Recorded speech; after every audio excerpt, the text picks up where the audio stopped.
sikap hidup seseorang dibentuk oleh keyakinan yang dimilikinya. Sebagai muslim, keyakinan kita berpatri pada dua kalimat syahadat. Asyhadu an la ilaha illallah wa asyhadu anna Muhammadar Rasulullah. Kalimat ini membentuk perilaku kehidupan. Itulah ikrar yang kita ucapkan. Artinya, pada saat kita berkata asyhadu an la ilaha illallah, saya bersaksi tidak ada Tuhan selain Allah, kita sudah melaksanakan sebuah ikrar. Kalau saya yakin tidak ada Tuhan selain Allah, itu berarti saya tidak akan pernah takut kecuali hanya kepada Allah. Saya tidak akan pernah menggantungkan hidup kecuali hanya kepada Allah. Saya tidak akan melarikan persoalan kecuali hanya kepada Allah. Saya tidak akan minta tolong kecuali hanya kepada Allah. Saya tidak akan minta rezeki kecuali hanya kepada Allah. Berurat dan berakar itu di dalam hati, membentuk kepribadian dan mewarnai seluruh langkah kehidupan kita. Di zaman kita fasih betul mengucap dua kalimat syahadat. Tahlil pun lancar. Tetapi konsekuensi dari kalimat itu sering kita abaikan. Apalagi kita sedang berhadapan dengan zaman yang serba sulit seperti sekarang ini. Ekonomi yang belum pulih, lapangan kerja susah, pengangguran banyak, biaya hidup tinggi. Orang mudah mengalami proses pergeseran nilai. Sholatnya masih menghadap Allah, tapi kepengen dagangan laris menghadap dukun. Dicampurlah itu, iyyaka na'budu wa dukun nasta'in. Ini kan sudah gaya hidup yang sinkrit. Nah, puasa melahirkan keikhlasan. Kenapa? Karena ibadah ini seperti kita pernah bicarakan tanpa sugesti. Mungkin kalau kita sholat masih berharap dilihat orang. Kita membayar zakat, kita bersedekah masih berharap dilihat orang. Tapi dengan puasa hanya kita dan Allah saja. Ini harusnya melahirkan gaya hidup keikhlasan. Bahwa kalau kita sudah berbuat, yang penting kita dan Allah saja. Mau dipuji orang atau tidak, mau didengar orang atau tidak, mau dilihat orang atau tidak, yang penting saya sebagai pelaksana sebuah ibadah dan Allah sebagai tempat tujuan kenapa ibadah ini saya laksanakan. Karena itu, pada jumpa kita sore ini, kita akan bicara tentang ikhlas dalam menghadapi kehidupan ini. Sebab bukan saja hanya sholat kita harus ikhlas, puasa harus ikhlas, zakat harus ikhlas. Menjalani hidup ini pun kita harus dengan penuh keikhlasan. Kita tahu bahwa apa saja kalau sudah mulai kita gantungkan kepada yang selain Allah, bersiaplah untuk kecewa. Apa saja kalau sudah mulai kita gantungkan kepada yang selain Allah, bersiaplah untuk kecewa. Nah, ikhlas tentu bukan hal yang mudah dilaksanakan, walaupun sangat mudah untuk diucapkan. Tetapi inilah yang diperintahkan Allah kepada kita. Kalian wa ma umiru illa liya'budullaha mukhlisin. Kalian tidak diperintahkan kecuali hanya menjadi penyembah Allah yang penuh keikhlasan. Penyembah Allah yang berangkat dari semangat keikhlasan. Saya ingin mengungkap apa yang pernah disampaikan oleh Imam Al-Ghazali tentang keikhlasan ini. Beliau menyatakan, "An-nas kulluhum mauta illa al-alimun. Wal-alimuna niyamun illa al-amilun. Wal-amiluna mughtarruna illa al-mukhlisun." Manusia, kata Al-Ghazali, pada dasarnya mati, kecuali orang yang berilmu. Orang yang berilmu walaupun dia hidup, tidur, kecuali yang mengamalkan ilmunya. Dan orang yang mengamalkan ilmunya, banyak yang tertipu, kecuali yang ikhlas di dalam mengamalkannya. Begitulah dalam kehidupan ini. Manusia pada dasarnya mati kecuali orang yang berilmu. Tidak banyak yang bisa dilakukan tanpa ilmu. Ilmulah yang membuat manusia itu hidup, bergerak, berbuat, berkembang, tumbuh menjadi lebih maju. Ilmu dalam sebuah ungkapan lama membuat hidup jadi mudah. Seni membuat hidup jadi indah. Dan agama membuat hidup jadi terarah.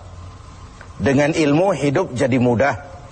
Apa yang hari ini terjadi di benua lain, hari ini juga kita tahu dari kamar kita. Dari kamar kita bahkan kita bisa ngobrol ke luar negeri. Itu kemudahan yang terjadi karena faktor ilmu. Dahulu tahun 50-an, orang kita kalau pergi haji ke Mekah 6 bulan. Kita sudah lupa dia baru pulang 6 bulan. Yang ada cuma kapal laut, sementara Mekah Madinah unta. Sekarang orang berhaji cukup 1 bulan. Kemajuan ilmu yang menciptakan Boeing memotong waktu 5 bulan. Ruang dan waktu sudah bukan masalah. Manusia mati kecuali yang berilmu. Orang yang berilmu, walaupun dia hidup, tidur kecuali yang mengamalkan ilmunya itu. Nah, orang yang mengamalkan ilmunya banyak yang tertipu. Merasa sudah banyak karyanya, sudah banyak ibadahnya, sudah banyak kebaikannya. Mereka banyak yang tertipu, illal mukhlisun, kecuali yang ikhlas di dalam mengamalkan ilmunya itu. Ikhlas itu, itulah ruh dari amal yang kita kerjakan. Amal tanpa ikhlas, jasad tanpa ruh, mati nilai amal kita. Dan iblis itu luar biasa. Sehingga Nabi katakan, iblis masuk ke tubuhmu, menggodamu melalui saluran darahmu. Persempit jalan masuk iblis ke tubuhmu. Sahabat bertanya, dengan apa ya Rasul? Dengan zikir dan lapar. Saya ingin mengulangi hadis ini. Iblis masuk ke tubuhmu, menggodamu melalui saluran darahmu. Persempit saluran masuk iblis ke tubuhmu. Dengan apa ya Rasul? Dengan zikir dan dengan lapar. Jadi ketika kita melaksanakan ibadah puasa ini, kita mempersempit ruang gerak iblis. Itu makna bahwa kalau datang Ramadan, diikat setan dan iblis itu. Siapa yang mengikat? Ya kita sendiri. Dengan apa? Dengan ibadah puasa. Kita ikat dia, tidak berkutik, memperturutkan hawa nafsu sebagai kendaraan utama si iblis tadi. Jadi kembali kepada soalnya, keikhlasan. Itulah nilai dari amal kita. Nah, iblis datang kepada setiap orang dengan bendera yang tidak sama. Iblis datang kepada orang kaya dengan bawa bendera bakhil. Iblis datang kepada penguasa dengan membawa bendera kezaliman. Iblis datang kepada para kiai dengan membawa bendera hasud, iri hati, dengki. Iblis datang kepada orang kaya dengan membawa bendera pelit, bin bakhil alias kikir. Strateginya berbeda, bergantung kepada yang didatanginya. Nah, kalau itu tidak terkena, ditanamkannya lah perasaan bangga. Amalmu sudah banyak, kebaikanmu sudah banyak. Dihilangkanlah keikhlasan kita. Karena itu hadirin dan pemirsa, saya ingin menyampaikan sebuah potret tentang ikhlas ini. Dulu ada cerita, kiai punya santri 2 orang. Satu namanya si Ali, satu namanya si Umar. Satu hari si Ali pergi ke kebun, nyabut singkong. Singkong tercabut, Ali melihat, ini singkong bagus sekali. Kalau dihadiahkan kepada Pak Kiai, senang hati beliau. Tabarukan, cari berkah. Berangkat ke rumah Kiai, bawa singkong. Sampai di rumah Kiai, Assalamualaikum Pak Kiai. Waalaikumsalam. Ada apa? Dari kebun Pak Kiai, saya jabut singkong, bagus sekali. Saya ingat sama Kiai, doakan saya Kiai. Oh, bawa masuk ke dapur, Li. Ali masuk ke dapur, taruh singkong. Kiai bilang sama istrinya, Bu, Ali ini jauh-jauh datang kemari, hadiahkan kita singkong ini. Pulang kita kasih apa dia? Kata istrinya, Kiai bang, ada seekor kambing di belakang, hadiah pengusaha temporary sama kita. Daripada di sini ada yang merawat, kan lebih baik dikasihkan si Ali. Siapa tahu dia pelihara berkembang biak jadi banyak nantinya. Jadilah itu. Ali permisi mau pulang, kata Kiai, Li, saya hadiahkan kau seekor kambing. Peliharalah, mudah-mudahan membawa berkah. Terima kasih Pak Yai. Pulanglah Ali dengan kambing seekor ini. Di jalan pulang ketemu temannya si Umar. Dari mana kau, Li? Dari rumah Kiai Umar. Itu kambing dikasih sama Kiai. Kenapa kamu dikasih kambing? Enggak tahu, saya datang cuman bawa singkong ke rumah Kiai, pulang dikasih kambing. Si Umar nih otak dagangnya jalan. Kalau Ali saja bawa singkong dikasih kambing, bagaimana kalau saya bawa duren? Jadi mampirlah si Umar ke pasar beli duren 3 buah, dibawalah ke rumah Kiai. Kiai, assalamualaikum. Ada apa, Mar? Duren Kiai, ikhlas karena Allah, ikhlas Kiai, silakan. Oh, bawa masuk ke dapur, Mar. Umar taruh singkong taruh duren di dapur. Kiai bilang lagi sama istrinya, Bu, Umar nih datang bawa duren lebih banyak dari yang dibawa si Ali. Kita kasih apa dia pulang? Kata istrinya Kiai, abang nih kambing seekor pun sudah dikasih Ali, Bang. Sudah nggak ada apa-apa lagi di rumah. Gitu ya? Iya. Jadi macam mana? Kata istrinya Kiai, begini sajalah, Bang. Ali tadi kan datang bawa singkong. Lalu Umar nih daripada pulang tangan kosong, sudah singkong Ali saja kasihin si Umar. Begitu. Iyalah. Ya jadilah. Umar permisi mau pamit pulang, kata Kiai, Mar, ada singkong, kamu bawa pulanglah, saya hadiahkan sama kamu, rebus, mudah-mudahan bawa berkah buat kamu. Pulanglah si Ali bawa singkong nih kan.